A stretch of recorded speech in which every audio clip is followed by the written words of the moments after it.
നമസ്കാരം. അനു ഓൺലൈനിലേക്ക് ഏവർക്കും സ്വാഗതം. 8ാം തരത്തിലെ അടിസ്ഥാന പാഠാവലി 3ാമത്തെ യൂണിറ്റ് ഹൃദയം തൊടുന്ന നക്ഷത്രങ്ങൾ. ഈ യൂണിറ്റിലെ ആദ്യത്തെ പാഠമാണ് ഇന്നത്തെ ക്ലാസ്. എം മുകുന്ദൻ എഴുതിയ അമ്മമ്മ എന്ന കഥയാണ് പാഠഭാഗം. ഇനി നമുക്ക് പ്രവേശകത്തിലേക്ക് പോകാം. നിനക്ക് പറക്കാനാകില്ലെങ്കിൽ ഓടുക, ഓടാനാകില്ലെങ്കിൽ നടക്കുക, നടക്കാനുമാകില്ലെങ്കിൽ ഇഴയുക, എന്തു തന്നെ ചെയ്താലും മുന്നോട്ട് തന്നെ പോവുക. Martin Luther king.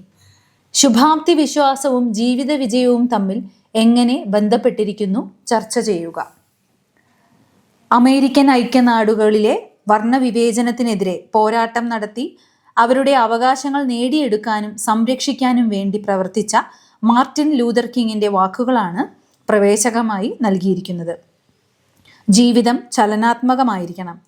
വ്യക്തിയുടെ കഴിവിനനുസരിച്ച് കർമ്മമേഖലയിൽ ആത്മവിശ്വാസത്തോടെ മുന്നേറിയാൽ ജീവിത വിജയം കൈവരിക്കാനാകും. ഈ സന്ദേശമാണ് മാർട്ടിൻ ലൂതർ കിങ്ങിൻ്റെ വാക്കുകളിൽ പ്രതിഫലിക്കുന്നത്. ഏതു പ്രവൃത്തിയിലും ലക്ഷ്യം പ്രധാനമായിരിക്കണം. ലക്ഷ്യം മുന്നിലുണ്ടെങ്കിൽ പരിമിതികൾ തടസ്സമാകില്ല. ശുഭാപ്തി വിശ്വാസം ജീവിത വിജയത്തിന് അനിവാര്യമാണ്. പ്രതിസന്ധികളെ മനക്കരുത്തോടെ നേരിടണം. വിജയം നേടും വരെ പൊരുതാനുള്ള കരുത്ത് ഉണ്ടാവണം. ഇവയെല്ലാമാണ് ഈ പ്രവേശകത്തിൽ ഉൾക്കൊള്ളിച്ചിരിക്കുന്നത്. ഇനി നമുക്ക് കഥാകൃത്തിനെ പരിചയപ്പെടാം. എം മുകുന്ദൻ. മലയാളത്തിലെ ആധുനിക സാഹിത്യകാരന്മാരിൽ പ്രധാനിയാണ് എം മുകുന്ദൻ. കേരളത്തിലെ ഫ്രഞ്ച് അധീന പ്രദേശമായിരുന്ന പോണ്ടിച്ചേരിയുടെ ഭാഗമായുള്ള മയ്യഴിയിൽ ജനിച്ചു. ഫ്രഞ്ച് നയതന്ത്ര ഉദ്യോഗസ്ഥനായും കേരള സാഹിത്യ അക്കാദമി അധ്യക്ഷനായും പ്രവർത്തിച്ചിട്ടുണ്ട്. മയ്യഴിയുടെ കഥാകാരൻ എന്ന അപരനാമത്തിലും അറിയപ്പെടുന്നു. പ്രധാന കൃതികൾ: നോവൽ വിഭാഗത്തിൽ മയ്യഴിപ്പുഴയുടെ തീരങ്ങളിൽ, ദൈവത്തിൻ്റെ വികൃതികൾ, ഡൽഹി, ഹരിദ്വാറിൽ മണികൾ മുഴങ്ങുന്നു, ആദിത്യനും രാധയും മറ്റു ചിലരും, സാവിത്രിയുടെ അരഞ്ഞാണം, കേശവന്റെ വിലാപങ്ങൾ, നൃത്തം, ഈ ലോകം അതിലൊരു മനുഷ്യൻ, കുട നന്നാക്കുന്ന ചോയി, ഒരു ദളിത് യുവതിയുടെ കഥനകഥ, ചെറുകഥാ സമാഹാരങ്ങൾ, നദിയും പുഴയും, 5½ വയസ്സുള്ള കുട്ടി, ഹൃദയവതിയായ ഒരു പെൺകുട്ടി, കണ്ണാടിയുടെ കാഴ്ച, മുകുന്ദൻ്റെ കഥകൾ, റഷ്യ, മുണ്ഡനം ചെയ്യപ്പെട്ട ജീവിതം, ഓട്ടോറിക്ഷക്കാരൻ്റെ ഭാര്യ. ഈ കഥാസമാഹാരത്തിൽ നിന്നാണ് നമുക്ക് പഠിക്കാനുള്ള അമ്മമ്മ എന്ന കഥ എടുത്തിരിക്കുന്നത്. എന്താണ് ആധുനികത എന്നത് അദ്ദേഹം എഴുതിയ പഠനമാണ്. അദ്ദേഹത്തിന് ലഭിച്ച പുരസ്കാരങ്ങളിൽ പ്രധാനപ്പെട്ടവ: കേന്ദ്ര കേരള സാഹിത്യ അക്കാദമി അവാർഡുകൾ, എഴുത്തച്ഛൻ പുരസ്കാരം, ഫ്രഞ്ച് സർക്കാരിൻ്റെ chevalier of arts and letters ബഹുമതി, വയലാർ പുരസ്കാരം, MP പോൾ പുരസ്കാരം, മുട്ടത്ത് വർക്കി പുരസ്കാരം, NV പുരസ്കാരം, ഭീമ ബാലസാഹിത്യ അവാർഡ്. കഥാഭാഗത്തിലേക്ക് പ്രവേശിക്കുന്നതിന് മുമ്പായി കൊടുത്തിരിക്കുന്ന അനുബന്ധ വാക്യം വായിക്കാം. കാലത്തിനൊപ്പം നടന്നു നടന്ന് മാറ്റങ്ങളെ നെഞ്ചേറ്റുമ്പോൾ. മാറ്റങ്ങൾ ഉൾക്കൊണ്ട് മുന്നേറുക. കാലത്തിനൊപ്പം നടന്നാൽ മാത്രമേ മാറ്റങ്ങൾ ഉൾക്കൊള്ളാൻ കഴിയൂ. ഇല്ലെങ്കിൽ മറ്റുള്ളവരുടെ അംഗീകാരം ലഭിക്കില്ല. ചുരുക്കത്തിൽ കാലത്തിനൊപ്പം നടന്നവർ മാത്രമാണ് മാറ്റങ്ങളെ ഉൾക്കൊണ്ടിട്ടുള്ളത് എന്ന ആശയമാണ് ഈ വരിയിൽ ഉള്ളത്. ഇനി നമുക്ക് കഥ വായിക്കാം. എം മുകുന്ദൻ എഴുതിയ ഓട്ടോറിക്ഷക്കാരൻ്റെ ഭാര്യ എന്ന കഥാസമാഹാരത്തിൽ നിന്നാണ് അമ്മമ്മ എന്ന കഥ എടുത്തിരിക്കുന്നത്. ഇന്ന് അമ്മമ്മ ഞങ്ങളുടെ പുത്തൻ വീട് കാണുവാൻ വരുന്നു. പട്ടണത്തിൻ്റെ പടിഞ്ഞാറു ഭാഗത്താണ് ഞങ്ങളുടെ വീട്. ചോര നീരാക്കി അധ്വാനിച്ചുണ്ടാക്കിയ പണം കൊണ്ടാണ് ഞാൻ ഈ 20 സെന്റ് ഭൂമി വാങ്ങിയത്. അതിൽ നിങ്ങൾ ഇപ്പോൾ കാണുന്ന ഈ വീട് പണിയുവാൻ വേണ്ടി വീണ്ടും എനിക്ക് ചോര നീരാക്കേണ്ടി വന്നു. ഇരിപ്പുമുറിയും തീൻമുറിയും താഴത്തെ നിലയിലാണ്. മുകളിൽ 2 കിടപ്പുമുറികളുണ്ട്. പിന്നെ പ്രഭാതത്തിൽ സൂര്യോദയം കാണുവാനും സന്ധ്യയ്ക്ക് സൂര്യാസ്തമയം കാണുവാനും ഒരു സിറ്റൗട്ടും. അവിടെ ഇരുന്നാൽ കിഴക്കും പടിഞ്ഞാറും കാണാം. കുളിരും മഞ്ഞും വീഴുന്ന പ്രഭാതങ്ങളിൽ ഞാൻ എൻ്റെ കാശ്മീർ ഷാൾ പുതച്ചുകൊണ്ട് അവിടെ ഇരുന്ന് സൂര്യോദയം ദർശിക്കും. അന്നേരം അപ്പുറം കിടപ്പുമുറികളിൽ എൻ്റെ ഭാര്യയും 2 മക്കളും പുലർക്കാല സ്വപ്നങ്ങൾ കണ്ടു മയങ്ങുകയായിരിക്കും. ഞാൻ ഏറ്റവും കൂടുതൽ ആനന്ദിക്കുന്ന ഒരു മുഹൂർത്തമാണ് അത്. അമ്മമ്മയ്ക്ക് എൻ്റെ വീടു കാണണ്ടേ? എന്നാണ് ഞാൻ കാറുമായി വരേണ്ടത്? കഴിഞ്ഞ തവണ തറവാട്ടിൽ ചെന്നപ്പോൾ പട്ടണത്തിലേക്ക് വരുവാൻ ഞാൻ അമ്മമ്മയെ നിർബന്ധിച്ചു. അമ്മമ്മ ചെല്ലം മുന്നിൽ വെച്ച് മുറുക്കുവാനുള്ള വട്ടം കൂട്ടുകയായിരുന്നു. ഏതൊരു വ്യക്തിയുടെയും ജീവിതത്തിലെ ഏറ്റവും വലിയൊരു ആഗ്രഹങ്ങളിൽ ഒന്നാണ് സ്വന്തമായി ഒരു വീടുണ്ടാവുക എന്നത്. ഒരു ജീവിതകാലം മുഴുവൻ അധ്വാനിച്ചത് മുഴുവൻ ഒരു പക്ഷേ ആ വീട്ടിലേക്ക് ചെലവാക്കേണ്ടതായിട്ട് വരും, വീട് നിർമ്മാണത്തിന് വേണ്ടി. അങ്ങനെ ചോര നീരാക്കി ഇവിടെ ഈ നായകനും ഒരു വീട് നിർമ്മിച്ചിരിക്കുകയാണ്. അങ്ങനെ വീട് കെട്ടിക്കഴിഞ്ഞാൽ ആ വീട്ടിൽ ഓരോ സ്ഥലത്തിരുന്നു കൊണ്ട് താൻ ആസ്വദിക്കുന്ന കാര്യങ്ങളെക്കുറിച്ച് കൂടി അയാൾക്ക് വ്യക്തമായ ധാരണയുണ്ട്. സൂര്യോദയം ദർശിക്കും എന്നാണ് പറയുന്നത്. കാശ്മീർ ഷോൾ പുതച്ചുകൊണ്ട് സിറ്റ് ഔട്ടിൽ ഇരുന്നു കൊണ്ട് സൂര്യോദയം ദർശിക്കുന്ന ആ രംഗം അയാൾ ഒരു പക്ഷേ വർഷങ്ങൾക്ക് മുൻപേ മനസ്സിൽ കണ്ടിട്ടുണ്ടാവണം. ആ സമയത്ത് കിടപ്പുമുറികളിൽ ഭാര്യയും കുട്ടികളും സുഖമായി ഉറങ്ങുകയായിരിക്കും. അങ്ങനെ സ്വസ്ഥവും സമാധാനവും നിറഞ്ഞ ഒരു കുടുംബാന്തരീക്ഷം ദിവസങ്ങളോളം അയാൾ സ്വപ്നം കണ്ടിട്ടുണ്ട്. അങ്ങനെ ഒരു വീടാണ് ഇപ്പോൾ സാക്ഷാത്കരിച്ചിരിക്കുന്നത്. അപ്പോൾ തീർച്ചയായും തൻ്റെ ജീവിതത്തിലെ മറ്റൊരു പ്രധാനപ്പെട്ട വ്യക്തിയാണ് അമ്മമ്മ. അമ്മമ്മയെ വീട്ടിലേക്ക് കൊണ്ടുവരണമെന്ന് അയാൾ ആഗ്രഹിക്കുന്നു. എന്നാണ് കാറുമായി ചെല്ലേണ്ടത് എന്ന് അമ്മമ്മയോട് ചോദിക്കുകയാണ്. യാത്രയൊന്നും വയ്യ കൃപാകര, വീടിൻ്റെ ഒരു ഫോട്ടോ പിടിച്ച് കൊണ്ടുതന്നാലും മതി. ഫോട്ടോ കണ്ടാൽ പോരാ, അമ്മമ്മ വന്ന് വീട് തന്നെ കാണണം. പ്രായമായവർ പൊതുവെ പറയാറുണ്ട് യാത്രയൊന്നും വൈകില്ല, അല്ലേ? ദൂരയാത്ര ചെയ്യാൻ സാധിക്കില്ല. കാറിലാണ് പോകുന്നതെങ്കിൽ പോലും ശാരീരികമായുള്ള പല ബുദ്ധിമുട്ടുകളും ഉണ്ടാകും. അതുപോലെ തന്നെ അമ്മമ്മയും ഇവിടെ പറയുന്നു യാത്ര വയ്യ കൃപാകരൻ എന്നാണ് ഇവിടെ നായകൻ്റെ പേര്. ഒരു ഫോട്ടോ, വീടിൻ്റെ ഫോട്ടോ എടുത്ത് കാണിച്ചു തന്നാൽ മതി എന്ന് പറയുന്നു. പക്ഷെ അതുകൊണ്ടൊന്നും തൃപ്തി വരുന്നില്ല. അമ്മമ്മ നേരിട്ട് വീട്ടിൽ വരണം എന്നാണ് ഇവിടെ പറയുന്നത്. ഈ വീട്ടിൽ നിന്ന് പുറത്തിറങ്ങിയിട്ട് കാലം കുറേയായി, ഒന്നിനും വയ്യ, വയസ്സ് 80 കഴിഞ്ഞു. ഇനി എന്തു കാണാനാ? കാണാനുള്ളതെല്ലാം ഇനി അങ്ങു ചെന്നിട്ട്. അമ്മമ്മ ആകാശത്തേക്ക് കണ്ണയച്ചു. അമ്മമ്മ ഒട്ടും ബുദ്ധിമുട്ടേണ്ടി വരില്ല, കാറ് കൊണ്ടുവന്ന് പടിക്കൽ നിർത്താം. അമ്മമ്മ അതിൽ കയറി ഇരുന്നാലും മതി. വീട് കണ്ട് തിരികെ പടിക്കൽ കൊണ്ടുവന്ന് കാറ് നിർത്താം, പോരെ? അവസാനം അമ്മമ്മ സമ്മതം മൂളി. അവർ വെറ്റിലയുടെ ഞരമ്പുകൾ നുള്ളിക്കളയുകയും അടയ്ക്ക ചുരുണ്ടുകയും ചെയ്തു.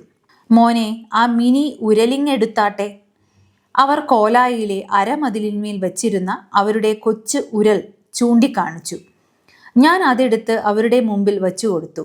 അവർ അടയ്ക്കയും വെറ്റിലയും അതിലിട്ട് ചതച്ചു. അമ്മമ്മയ്ക്ക് പല്ലില്ല. അമ്മമ്മ എവിടുന്നാ ഈ ഇംഗ്ലീഷ് വാക്കെല്ലാം പഠിച്ചത്?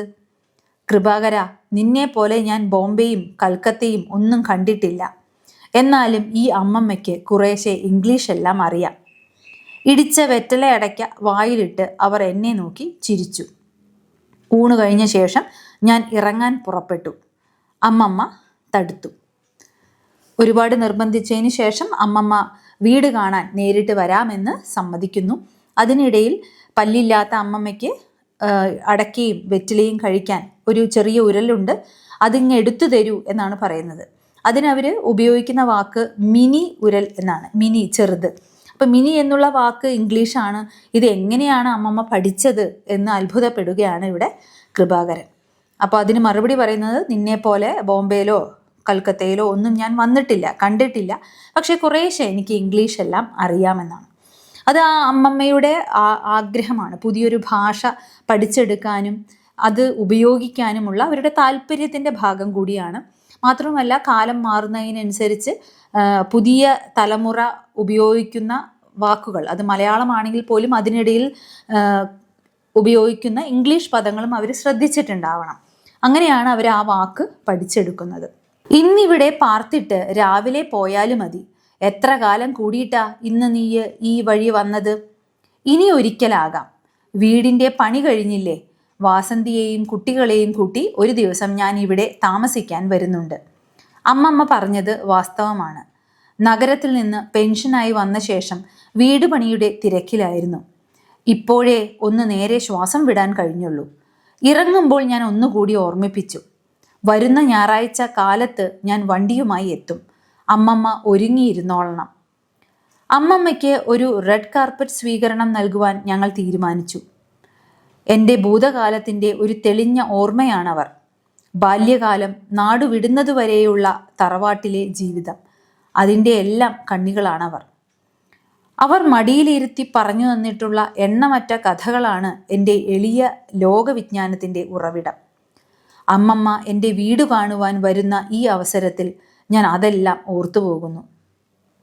നേരത്തെ നിശ്ചയിച്ചതുപോലെ ഞായറാഴ്ച കാലത്ത് ഞാൻ എൻ്റെ സ്നേഹിതൻ വാസുദേവൻ്റെ വണ്ടിയുമെടുത്ത് തറവാട്ടിലേക്ക് പുറപ്പെട്ടു. പട്ടണത്തിൽ നിന്ന് 12 നാഴിക കിഴക്കാണ് ഞങ്ങളുടെ നാട്ടിൻപുറം. അടുത്ത കാലത്തായി അവിടെ വലിയ പരിവർത്തനങ്ങൾ വന്നതായി കാണാം. ഏതു വണ്ടിക്കും പോകാൻ സൗകര്യമുള്ള നിരത്തുകൾ, വൈദ്യുതി, സ്കൂൾ, തപാല ആപ്പീസ്. ഞാൻ ചെല്ലുമ്പോൾ അമ്മമ്മ തയ്യാറായി നിൽക്കുന്നു. കസവ് മുണ്ടും ബ്ലൗസും ധരിച്ചിരുന്നു. ദൂരയാത്ര ചെയ്യുമ്പോൾ മാത്രമേ അവർ ബ്ലൗസ് ധരിക്കാറുള്ളൂ. നരച്ച തലമുടി വൃത്തിയായി കോതി വച്ചിരിക്കുന്നു. കാലുകളിൽ ചെരുപ്പും. എങ്ങനെയുണ്ട് കൃപാകര? സുന്ദരിയായിട്ടുണ്ട്. അമ്മമ്മ പല്ലില്ലാത്ത വായ കാണിച്ചു ചിരിച്ചു. അവർ ചെല്ലം കയ്യിലെടുത്തു. എവിടെ പോകുമ്പോഴും അതവരുടെ കൂടെ ഉണ്ടാകും. അമ്മമ്മ കാറിൽ മുൻ സീറ്റിൽ എൻ്റെ അരികിലിരുന്നു. ഞാൻ വണ്ടി സ്റ്റാർട്ട് ചെയ്തു. ഇത് ആരുടേതാ വണ്ടി? ഒരു സ്നേഹിതൻ്റെ, വാസുദേവൻ എന്ന് പറയും. കൃപാകര, നിനക്കും വാങ്ങരുതോ ഒരു വണ്ടി? എനിക്ക് അത്ര വലിയ മോഹങ്ങളൊന്നും ഇല്ലമ്മമ്മേ. നിനക്കൊരു മാറ്റവും ഇല്ല. ആ പഴയ കൃപാകരൻ തന്നെ, അമ്മമ്മ ഒരു ചിരിയോടെ പറഞ്ഞു. പാർത്തിട്ട് അർത്ഥം താമസിച്ചിട്ട്. ഇപ്പോൾ ഏറെ ദിവസത്തിനു ശേഷമാണ് അവൻ വന്നിരിക്കുന്നത്, പേരക്കുട്ടി വന്നിരിക്കുന്നത്. കുറേ ദിവസം കൂടി കഴിഞ്ഞാണ് കാണുന്നത്. അപ്പോൾ ഒരു ദിവസം അവിടെ താമസിക്കാനായിട്ട് വരാമെന്ന് വാക്ക് കൊടുക്കുകയാണ് ഇവിടെ കൃപാകരൻ. ഭാര്യയും മക്കളും ഒരുമിച്ച് അവിടെ വന്ന് താമസിക്കാം. ഏതായാലും ഒരു കാര്യം തീരുമാനിച്ചിട്ടാണ് കൃപാകരൻ യാത്രയാകുന്നത്. അടുത്ത ഞായറാഴ്ച അമ്മമ്മയെ കൂട്ടിക്കൊണ്ടുപോകാൻ വരും. ആ സമയത്ത് ഒരുങ്ങി നിൽക്കണം എന്നാണ് പറയുന്നത്. അങ്ങനെ ആ വരുന്ന ദിവസം അമ്മമ്മയെക്കുറിച്ചുള്ള ഓർമ്മകളാണ് മനസ്സിൽ. ബാല്യകാലത്തും നാടുവിടുന്നതിന് മുമ്പുള്ള തറവാട്ടിലെ ജീവിതകാലത്തുമൊക്കെ ഒരുപാട് സ്വാധീനം ചെലുത്തിയ വ്യക്തിയാണ് ഈ അമ്മമ്മ. മടിയിലിരുത്തി എണ്ണമറ്റ കഥകൾ പറഞ്ഞു തന്നിട്ടുണ്ട്. അതാണ് തൻ്റെ വിജ്ഞാനത്തിൻ്റെ, അറിവിൻ്റെ ഉറവിടം എന്നാണ് കൃപാകരൻ ഓർക്കുന്നത്. റെഡ് കാർപ്പറ്റ് സ്വീകരണം എന്നാൽ അത്രയും വലിയൊരു വിശിഷ്ടാതിഥി, അല്ലെങ്കിൽ അത്രയും പ്രധാനപ്പെട്ട VVIP ഒക്കെ വരുമ്പോഴാണ് നമ്മൾ ഈ റെഡ് കാർപ്പറ്റ് സ്വീകരണം നൽകുന്നത്. ഇവിടെ അമ്മമ്മ അത്രയും പ്രധാനപ്പെട്ട, ഹൃദയത്തോട് അത്രയും അടുത്ത് നിൽക്കുന്ന ഒരു വ്യക്തി ആയതുകൊണ്ടാണ് ഇവിടെ കൃപാകരനും കുടുംബവും അങ്ങനെ ഒരു സ്വീകരണം നൽകാൻ ഒരുങ്ങുന്നത്. അപ്പോൾ അവർ തമ്മിലുള്ള ആ മാനസികമായിട്ടുള്ള അടുപ്പവും ഇവിടെ വ്യക്തമാവുന്നുണ്ട്. അങ്ങനെ ഒരു സുഹൃത്തിൻ്റെ കാറുമായിട്ടാണ് അവർ അമ്മമ്മയെ വിളിക്കാനായിട്ട് ചെല്ലുന്നത്. അപ്പോൾ അമ്മമ്മ ചോദിക്കുന്നുണ്ട്, ഇത് ആരുടേതാണ് കാറ്? അപ്പോൾ തൻ്റെ സുഹൃത്തായ വാസുദേവൻ്റേതാണ് എന്ന് പറയുമ്പോൾ കൃപാകരനോട് പറയുന്നുണ്ട്, നിനക്കും ഇങ്ങനെയൊരു കാറ് വാങ്ങിക്കണ്ടേ എന്നാണ് ചോദ്യം. അപ്പോൾ എനിക്ക് അങ്ങനെ വലിയ ആഗ്രഹമൊന്നുമില്ല എന്ന് പറയുമ്പോൾ ആ പഴയ കൃപാകരൻ തന്നെ നീ എന്നിങ്ങനെ അമ്മമ്മ ചിരിയോടെ പറയുന്നു. അപ്പോൾ കാലത്തിനനുസരിച്ച് തൻ്റെ പേരക്കുട്ടിയും മാറണം എന്നുള്ള ചിന്താഗതിയുള്ള വ്യക്തിയാണ് ഇവിടെ അമ്മമ്മ. വെയിൽ മൂക്കുന്നതിന് മുമ്പ് തന്നെ ഞങ്ങൾ പട്ടണത്തിൽ എത്തി. ഗേറ്റിൽ കാർ നിർത്തി ഞാൻ ഹോൺ അടിച്ചു. വാസന്തിയും കുട്ടികളും ഓടി വന്നു. അവർ ഞങ്ങളെ കാത്തു നിൽക്കുകയായിരുന്നു. അമ്മമ്മയ്ക്ക് കൃപാകരൻ്റെ പുത്തൻ വീട്ടിലേക്ക് സ്വാഗതം. ഞാൻ ഡോർ തുറന്നു കൊടുത്തു. അമ്മമ്മ താഴെ ഇറങ്ങി കസവുമുണ്ട് മാറിൽ നേരെയിട്ട് എൻ്റെ പുത്തൻ വീടിനെ ആകെ ഒന്ന് നോക്കി. അമ്മമ്മയ്ക്ക് ഇഷ്ടമായോ? പുറമേ നിന്ന് നല്ല കാഴ്ച, ഉള്ളിലും കൂടി കണ്ടിട്ട് അഭിപ്രായം പറയാം. അമ്മമ്മയ്ക്ക് എന്തിനെക്കുറിച്ചും വ്യക്തമായ അഭിപ്രായമുണ്ട്. ആ അഭിപ്രായത്തിന് ഞാൻ വളരെയധികം വില കൽപ്പിക്കുകയും ചെയ്യുന്നു. കുറച്ച് ക്രിസാന്തിമം കൂടി വേണം. ഞങ്ങളുടെ കൊച്ചു പൂന്തോട്ടം കണ്ടിട്ട് അവർ അഭിപ്രായപ്പെട്ടു. തോട്ടത്തിൽ നാടൻ പൂക്കളാണ് ഏറെയും. ചട്ടിപ്പൂക്കൾ മാത്രമല്ല, തറവാടിൻ്റെ കൂടാരപ്പൂവുകൾ കൂടി ഞാനിവിടെ നട്ടുവളർത്തിയിരുന്നു. ഈ പൂക്കളെല്ലാം അമ്മമ്മയ്ക്ക് പഴഞ്ചനായി തോന്നിയിരിക്കണം. അകത്തു കയറിയ അമ്മമ്മ ഒരു ഗ്ലാസ് തണുത്ത സ്ക്വാഷ് കുടിച്ചു. വീടാകെ നടന്നു കണ്ടു. അതിനുശേഷം മുകളിലെ സിറ്റൗട്ടിലിരുന്ന് ചെല്ലം കയ്യിലെടുത്തു. അന്നേരം ഞാൻ രഹസ്യമായി അവരുടെ മിനി ഉരൽ എന്ന പ്രയോഗത്തെക്കുറിച്ച് വാസന്തിയോട് പറഞ്ഞു. അത് കേൾക്കേണ്ട താമസം അവൾ പൊട്ടിച്ചിരിച്ചു. പട്ടണത്തെ വിഹഗമായി വീക്ഷിച്ചുകൊണ്ട് അമ്മമ്മ വിശദമായി ഒന്ന് മുറുക്കി. വീടിന് ചെലവെന്തായി? 1.25. ഇക്കാലത്ത് അതത്ര വലിയ തുകയൊന്നുമല്ല. അങ്ങനെ വൈകുന്നേരം ആകുന്നതിന് മുമ്പേ അമ്മമ്മയുമായി പുത്തൻ വീട്ടിലേക്ക് വരികയാണ് കൃപാകരൻ. അമ്മമ്മയ്ക്ക് സ്വാഗതം അരുളുന്നു. പുറമേ നിന്ന് നല്ല കാഴ്ചയുണ്ടെങ്കിലും ഉള്ളിൽ ഉള്ള മുറികൾ കൂടി കണ്ടിട്ട് അഭിപ്രായം പറയാം എന്നാണ് അമ്മമ്മ പറയുന്നത്. അങ്ങനെ വ്യക്തമായിട്ടുള്ള കാഴ്ചപ്പാടുകളും അഭിപ്രായമുള്ള ഒരു വ്യക്തിയായിട്ടാണ് അമ്മമ്മയെ ഇവിടെ കഥാകൃത്ത് അവതരിപ്പിച്ചിരിക്കുന്നത്. അങ്ങനെ വീടിൻ്റെ എല്ലാ ഉൾഭാഗവും നടന്നു കാണുന്നുണ്ട് അമ്മമ്മ. അതിനു മുമ്പായി അവരുടെ കൊച്ചു പൂന്തോട്ടത്തിൽ ക്രിസാന്തിമം കൂടി വേണം. ആ വാക്കുകളും ആ പുതിയ പൂവിനെക്കുറിച്ചുമുള്ള അവരുടെ അറിവാണത്. ഇവിടെ കൃപാകരൻ്റെ പൂന്തോട്ടത്തിലാകട്ടെ നാടൻ പൂക്കളാണുള്ളത്. ഇവിടെ കൃപാകരൻ തനി നാടനും അമ്മമ്മ കുറച്ചുകൂടി കാലത്തിനൊപ്പം സഞ്ചരിക്കുന്ന ഒരു വ്യക്തിയുമായിട്ടാണ് ഇവിടെ എം മുകുന്ദൻ അവതരിപ്പിച്ചിരിക്കുന്നത്. അപ്പോൾ നാടൻ പൂക്കൾ മാത്രം പോരാ, ഇന്നത്തെ കാലത്ത് മറ്റു വീടുകളിലൊക്കെ പുതിയ പുതിയ ചെടികൾ, അതായത് അന്യദേശത്ത് നിന്നൊക്കെ വരുന്ന പൂക്കൾ കൂടി അവരുടെ പൂന്തോട്ടം അലങ്കരിക്കുമ്പോൾ തൻ്റെ പേരക്കുട്ടിയുടെ വീട്ടിൻ്റെ മുറ്റവും അത്തരത്തിലുള്ള പൂക്കൾ കൊണ്ട് അലങ്കരിക്കപ്പെടണമെന്ന് അവർ ആഗ്രഹിക്കുന്നു. ആ പേരുകൾ കൂടി അവർക്ക് ഓർമ്മയിലുണ്ട് എന്നുള്ളതാണ്. അവർ വീട്ടിൽ കയറി വന്ന ഉടനെ കുടിക്കുന്നത് സ്ക്വാഷാണ്. സാധാരണഗതിയിൽ പ്രായമായവർക്കൊന്നും ഇത്തരത്തിൽ നിറം കലർന്ന പാനീയങ്ങൾ കുടിക്കുന്നതിൽ വലിയ താല്പര്യമൊന്നും ഉണ്ടാവാറില്ല. ചായയോ കാപ്പിയോ അല്ലെങ്കിൽ മോരും വെള്ളമോ ഒക്കെയാണ് കുടിക്കാറുള്ളത്. പക്ഷേ ഇവർ ആ സ്ക്വാഷ് കുടിക്കുന്നു, എതിർപ്പൊന്നുമില്ലാതെ തന്നെ. പിന്നീട് ചോദിക്കുന്നുണ്ട് എത്ര ചിലവായി വീടിന് എന്നത്. 1.25 എന്ന് പറയുമ്പോൾ ഇന്നത്തെ കാലത്ത് അത് അത്ര വലിയ തുകയൊന്നുമല്ല എന്ന അഭിപ്രായവും അവർക്കുണ്ട്. അപ്പോൾ കാലം മാറുന്നതിനനുസരിച്ച് വീട് നിർമ്മാണത്തിൻ്റെ ചിലവ് കൂടുമെന്നും, അതായത് ഒരു മിഡിൽ ക്ലാസ്സിൽ ജീവിക്കുന്ന ഒരു വ്യക്തിക്ക് ഏകദേശം ഇത്രയൊക്കെ ചിലവാകാം എന്നൊരു കണക്കും അവർക്കുണ്ട്. അപ്പോൾ കാലത്തിനനുസരിച്ചുള്ള വിവരങ്ങൾ അവർ അറിഞ്ഞുകൊണ്ടേയിരിക്കുന്നു എന്നുള്ളതിലാണ്. അമ്മമ്മ നിസ്സാരമായി പറഞ്ഞു. അത് കേട്ടപ്പോൾ എൻ്റെ ഉള്ളിൽ ഒരു തേങ്ങൽ ഉയർന്നു. ഈ 1.25 ലക്ഷത്തിനു വേണ്ടി ഒരു ആയുഷ്കാലം മുഴുവൻ ഞാൻ ചോര നീരാക്കി അധ്വാനിച്ച കഥ എനിക്കല്ലാതെ മറ്റാർക്കറിയാം. ഉച്ചയാകുന്നതുവരെ ഞങ്ങൾ അവിടെ ഇരുന്നു പല കാര്യങ്ങളും സംസാരിച്ചു. നഗരങ്ങളിലെ വിശേഷങ്ങൾ അറിയുവാൻ അവർ പ്രത്യേകം താല്പര്യം കാണിച്ചു. അമ്മമ്മ ഇങ്ങനെ നിസ്സാരമായി പറഞ്ഞപ്പോൾ അയാളുടെ ഉള്ളിൽ തോന്നിയത് ഈ 1.25 ലക്ഷത്തിന് വേണ്ടി തൻ്റെ ജീവിതകാലം മുഴുവനാണ് താൻ ചോര നീരാക്കിയത്. അതായത് അത്രയും കഠിനമായി താൻ പരിശ്രമിച്ചിട്ടുണ്ട് ഈ വീട് നല്ല രീതിയിൽ പണിയാനായിട്ട്. അമ്മമ്മ പക്ഷെ അത് നിസ്സാരമായി പറഞ്ഞു എന്നുള്ള ഒരു കാര്യമാണ് അവിടെ വരുന്നത്. ഏതായാലും അവർ പല കാര്യങ്ങളും സംസാരിച്ചിരുന്നു. പ്രത്യേകിച്ചും നഗരത്തിലുള്ള കാര്യങ്ങളെക്കുറിച്ച് അറിയാൻ അമ്മമ്മ താല്പര്യം കാണിച്ചു. കൃപാകര, നീ ഭാഗ്യവാനാ, നിനക്ക് ലോകം കാണാൻ കഴിഞ്ഞല്ലോ. ഈ അമ്മമ്മ എന്തു കണ്ടു? ഒരു ഗ്രാമത്തിൽ ജനിച്ചു വളർന്നു, അവിടെ തന്നെ കിടന്നു ഞാൻ ചാകുകയും ചെയ്യും. എനിക്കൊരു സങ്കടമേ ഉള്ളൂ, കുറേ യാത്ര ചെയ്യാൻ കഴിഞ്ഞില്ലല്ലോ. അമ്മമ്മയെ ഞാൻ എങ്ങോട്ടെങ്കിലും കൊണ്ടുപോകാം. കുറച്ചു കഴിയട്ടെ, നമുക്ക് മദിരാശി വരെ ഒന്ന് പോകാം. മദിരാശി കണ്ടിട്ട് എന്താ കാര്യം? കാണണമെങ്കിൽ ദുബായി കാണണം. സത്യം പറയട്ടെ, അത് കേട്ടപ്പോൾ ഈ കൃപാകരൻ ഉരുകിപ്പോയി. അന്നേരം വാസന്തി വന്ന് ഞങ്ങളെ തീൻമുറിയിലേക്ക് ക്ഷണിച്ചു. അതുകൊണ്ട് ഞാൻ രക്ഷപ്പെട്ടു. അമ്മമ്മ വാഷ് ബേസിനരികിൽ ചെന്ന് മുഖം കഴുകി മേശയ്ക്ക് മുമ്പിൽ വന്നിരുന്നു. അവർക്ക് മേശയിൽ നിന്ന് ഭക്ഷിക്കുവാൻ കഴിയുമോ എന്ന് ഞാൻ സംശയിച്ചിരുന്നു. എൻ്റെ സംശയം അസ്ഥാനത്തായിരുന്നു. അവരിൽ ഒരു പരിചയക്കുറവും കണ്ടില്ല. മേശ സമൃദ്ധമാണ്. വാസന്തി അവളുടെ പാചകവിരുത് മുഴുവൻ കാണിച്ച മട്ടുണ്ട്. നാടൻ മട്ടിലുള്ള ഒരു സദ്യക്കാണ് അവൾ ആദ്യം പരിപാടിയിട്ടത്. അമ്മമ്മയ്ക്ക് അതായിരിക്കും ഇഷ്ടം എന്ന ധാരണയാൽ ഞാനാണ് അവളെ അതിൽ നിന്ന് പിന്തിരിപ്പിച്ചത്. മിടുക്കി. തീൻമേശയിൽ ഒരു അവലോകനം നടത്തിയിട്ട് അമ്മമ്മ വാസന്തിയെ അഭിനന്ദിച്ചു. അവർ ആദ്യം പ്ലേറ്റിൽ വിളമ്പിയത് നൂഡിൽസാണ്, പിന്നെ ചിക്കൻ ചില്ലിയും. ചോറോ സാമ്പാറോ കണ്ടതായി പോലും നടിച്ചില്ല. വാസന്തി എന്നെ നോക്കി കണ്ണുകൊണ്ട് ചിരിച്ചു. ഞാൻ എനിക്ക് പ്രിയപ്പെട്ട ചോറും മുരിങ്ങ സാമ്പാറും വയറു നിറയെ കഴിച്ചു. അമ്മമ്മ അതു ശ്രദ്ധിച്ചിരുന്നു. കൃപാകരന് ഒരു മാറ്റവുമില്ല അല്ലേ മോളെ? അവർ വാസന്തിയോട് ചോദിച്ചു. എന്നിട്ട് സോയാ സോസിൻ്റെ കുപ്പിയെടുത്ത് നൂഡിൽസിനുമേൽ ചരിച്ചു. ഇതൊക്കെ അമ്മമ്മ എങ്ങനെ പഠിച്ചു? ആരു പഠിപ്പിച്ചു? ഭക്ഷണം കഴിഞ്ഞ ശേഷം ഞങ്ങൾ എല്ലാവരും ഇരിപ്പുമുറിയിൽ സ്ഥലം പിടിച്ചു. വീണ്ടും നാട്ടുവർത്തമാനങ്ങൾ പറഞ്ഞിരുന്നു. അമ്മമ്മയ്ക്ക് ഉറക്കം വരുന്നെങ്കിൽ മുകളിൽ ചെന്നു കിടക്കാം. അല്പനേരം കഴിഞ്ഞപ്പോൾ ഞാൻ പറഞ്ഞു, എനിക്ക് ഉറക്കം വരുന്നുണ്ടായിരുന്നു. ഉച്ചയ്ക്ക് കിടന്നാൽ എനിക്ക് ഉറക്കം വരില്ല, നീ എന്തെങ്കിലും പാട്ടുവെക്ക്.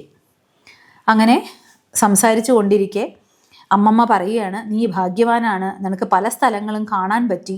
എനിക്കാണെങ്കിൽ അതിനൊരു ഭാഗ്യം ഉണ്ടായിട്ടില്ല. ഒരു ഗ്രാമത്തിൽ വളർന്നു, അല്ലേ, ജനിച്ചു വളർന്നു, ഇനി അവിടെ തന്നെ കിടന്ന് മരിക്കുകയും ചെയ്യും. എനിക്ക് ഒരു സങ്കടമേ ഉള്ളൂ, ഒരുപാടൊന്നും എനിക്ക് യാത്ര ചെയ്യാൻ കഴിഞ്ഞില്ലല്ലോ. അപ്പോൾ ഇവിടെ അമ്മമ്മയെ ആശ്വസിപ്പിച്ചുകൊണ്ട് കൃപാകരൻ പറയുന്നുണ്ട്, കുറച്ച് മാസങ്ങൾ കൂടി കഴിഞ്ഞാൽ അമ്മമ്മയെ മദിരാശിയിലേക്ക് കൊണ്ടുപോകാം എന്നാണ് കൃപാകരൻ പറയുന്നത്. അതിന് ഉടനെ ഉണ്ടായ മറുപടി, മദിരാശിയിൽ പോയിട്ട് എന്താണ് കാര്യം, പോകണമെങ്കിൽ ദുബായിൽ പോകണമെന്നാണ്. ഇങ്ങനെ അതായത് ഒരു വിമാനത്തിൽ യാത്ര ചെയ്ത് ദൂരെയുള്ള ഒരു ദേശം, അത്രയും വലിയൊരു സിറ്റി അല്ലെങ്കിൽ ലോകത്തെ തന്നെ ആകർഷിക്കുന്ന ആ രാജ്യത്ത് ദുബായിൽ തന്നെ എത്തണം എന്നുള്ളതാണ് അവരുടെ ആഗ്രഹം, അല്ലേ. അപ്പോൾ അവരുടെ ഈ ചിന്താഗതി, അതായത് കാലത്തിനനുസരിച്ചുള്ള ആ ചിന്താഗതിയാണ് ഇവിടെ നമുക്ക് കാണാൻ കഴിയുന്നത്. സാധാരണ ഒരു 80 വയസ്സൊക്കെ എത്തിയ പ്രായമായവർ പൊതുവെ ആധ്യാത്മിക ചിന്തയിൽ കഴിയുകയോ അല്ലെങ്കിൽ രാമനാമം ജപിച്ച്, അല്ലെങ്കിൽ ഈശ്വര ചിന്തയിൽ ലയിച്ച് ഇനിയുള്ള കാലം മറ്റുള്ളവർക്കൊന്നും ബുദ്ധിമുട്ടുണ്ടാകാത്ത രീതിയിൽ അങ്ങനെ കടന്നു പോകണം എന്നൊക്കെയാണ് പൊതുവെ ആഗ്രഹിക്കാറുള്ളത്. എന്നാൽ ഇവിടെ പ്രായം അമ്മമ്മയുടെ ആ ഒരു മനസ്സിനെ ഒട്ടും താഴ്ത്തിയിട്ടില്ല എന്നുള്ളതാണ്, അല്ലെങ്കിൽ അവരുടെ ആഗ്രഹങ്ങളെ, അവരുടെ ഇഷ്ടങ്ങളെ ഒന്നും ഒട്ടും മാറ്റിയിട്ടില്ല എന്നുള്ളതാണ്. ശാരീരികമായിട്ടുള്ള ബുദ്ധിമുട്ടുകൾ ഉണ്ടെങ്കിൽ പോലും തൻ്റെ ആഗ്രഹങ്ങൾ അവർ തുറന്നു തന്നെയാണ് പറയുന്നത്.